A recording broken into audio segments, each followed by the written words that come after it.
Hey, welcome to EPN. My name is Victor Lucas, and we bring you the latest in everything cool every single day. The Rundown is brought to you from our friends at the VFS School of Game Design.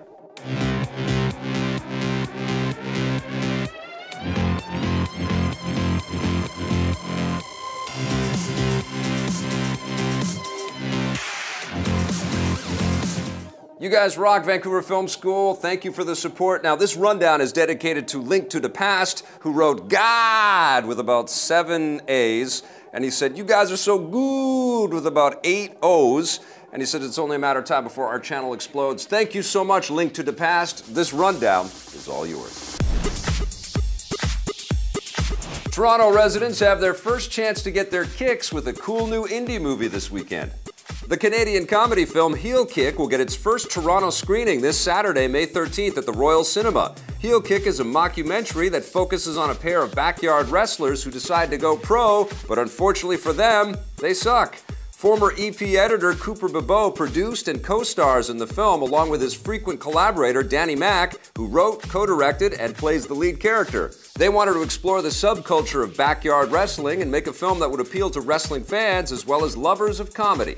It's been interesting because we have a big, wide range of fans. We have comedy fans, we also have professional wrestling fans. So people that know nothing about professional wrestling say, hey, that was really informative. I learned a lot about pro wrestling and I didn't find that it was a hindrance to me enjoying the film. But pro wrestling fans say that it was very respectful of pro wrestling as well, which is something that we wanted to do from the get-go. So that means a lot to us too. So it's been, you know, I may be biased, but it's universally been pretty well received. Heel Kick recently had its first 2 public screenings in Edmonton and Vancouver, and because this is such a small production, it presented a unique set of challenges. What we're doing is four-walling it, which is when you rent a theater yourself and try to get butts in the seats all by yourself without a distribution partner. It takes a lot of work, it's a lot of press, but ultimately, you know, the more work you put in, the more glory you can get. It definitely is an effort, but it's been paying off so far, and the more we screen the film, the more people tell their friends about it in other cities, and they want to see it too. And that's the whole reason that we're going to Toronto in the first place. A lot of people requested that it come there. So, you know, basically we're willing to bring the film anywhere people want to see it.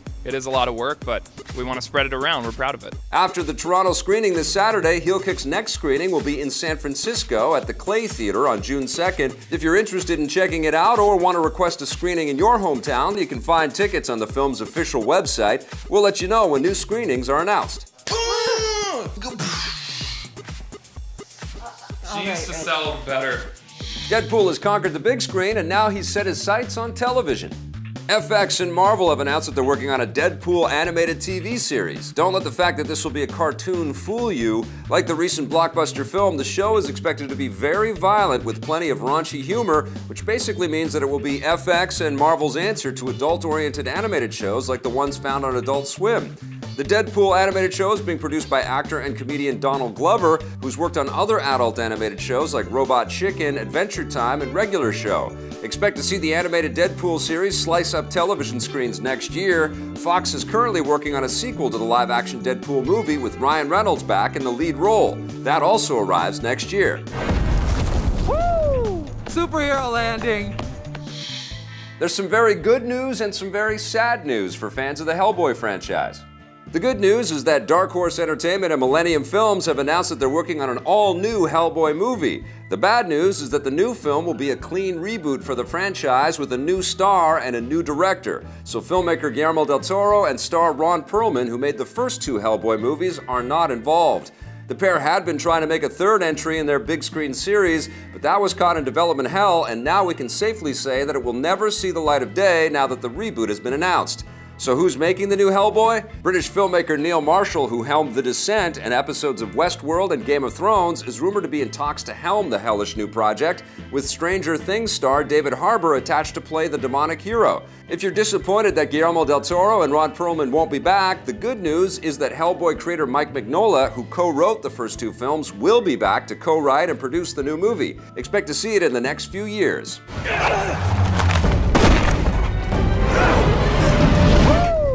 Superhero landing! The new Alien movie hasn't even burst out yet, but the next one is already gestating.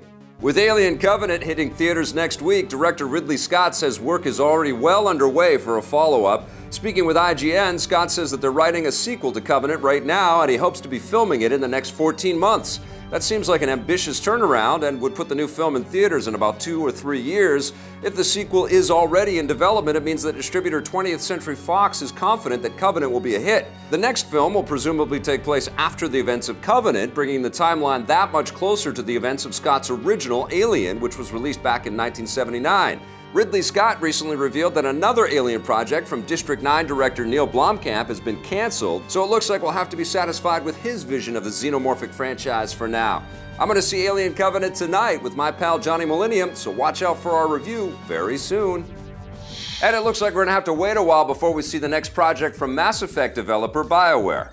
The Edmonton-based game studio has pushed back the release window for their next big game. The project, which hasn't yet been revealed, was slated to arrive sometime in 2018, but in a recent call with investors, BioWare's parent company, Electronic Arts, announced that it will now arrive in 2019. We still don't know too much about the mysterious new game. BioWare has previously stated that it will be an original IP, so it won't be based on any of their existing games like Mass Effect or Dragon Age. They've also said that it will meld together different genres.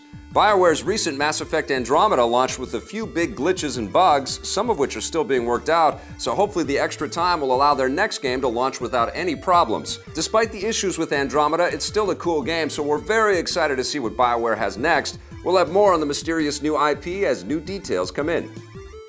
And another big Electronic Arts subsidiary has felt the need to listen to fans. EA's Ghost Games, which developed the last Need for Speed game, has revealed new details about the next entry in the racing franchise. They're doing away with the controversial always online requirement of the last game, which means you'll be able to play through the entire single-player campaign without an internet connection. There will, of course, still be optional online multiplayer, but it won't be a must.